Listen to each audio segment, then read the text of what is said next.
Have bidding wars come to an end in Los Angeles? Today, we're going to discuss it.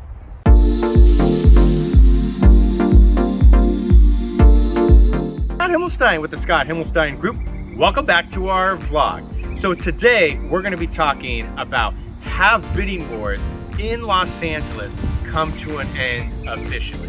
But before we do that, we kind of really need to answer that question with another question. And that is, why was January, February, and March of 2022 crazier than the previous 2 years combined? Well, the answer to that question was that buyers were trying to get in before the impending interest rate hikes that we've actually seen over the course of about the last 2 months.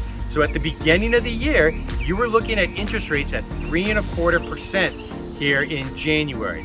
And now you're looking at interest rates hovering around 6%. So back for the first 3 months of the year, buyers were doing everything possible, including insane offers, to try to be able to get into a home and have their offer accepted.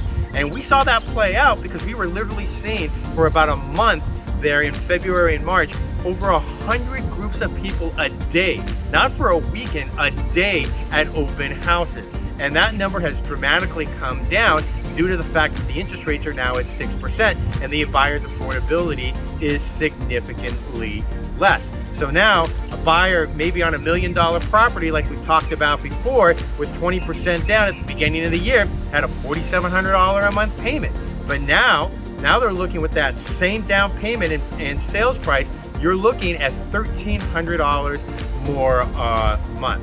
So that's a big difference, and that has really affected, obviously, the affordability. Now, the demand is still there. The good news is that the inventory is still really low for a variety of reasons. So the fact that the inventory is low, the demand's still there, that is really keeping the market going right now. Now, at the same time, though, due to the lack of affordability, you're seeing a lot of buyers right now on the sidelines because they're not able to afford to buy. So what does this mean overall, since we're not seeing as many offers on properties? So if you're a seller, gone are the days of seeing 10 to 20 offers on your home unless you really underpriced it to start a bidding war. We're currently seeing most of our listings get right now 1 to 3 offers. And so this really means that we're kind of more in a more normal and healthy market. Gone are the days now of seeing 15% gains in just 30 days. Now you're probably going to see 4 to 5% gains, maybe 7-8% on the high side throughout the rest of the year. And that's actually just indicates that we're in a more normal market. Homes are selling, and the other thing is too that you need to remember, because now we're in more of a normal market, that it's very common now, but maybe the homes don't sell the first weekend. Now you come to me about 2-3 months ago, you would have told me that a home sits on the market more than 1 weekend, the buyer's probably going to be asking themselves, what's wrong with that home?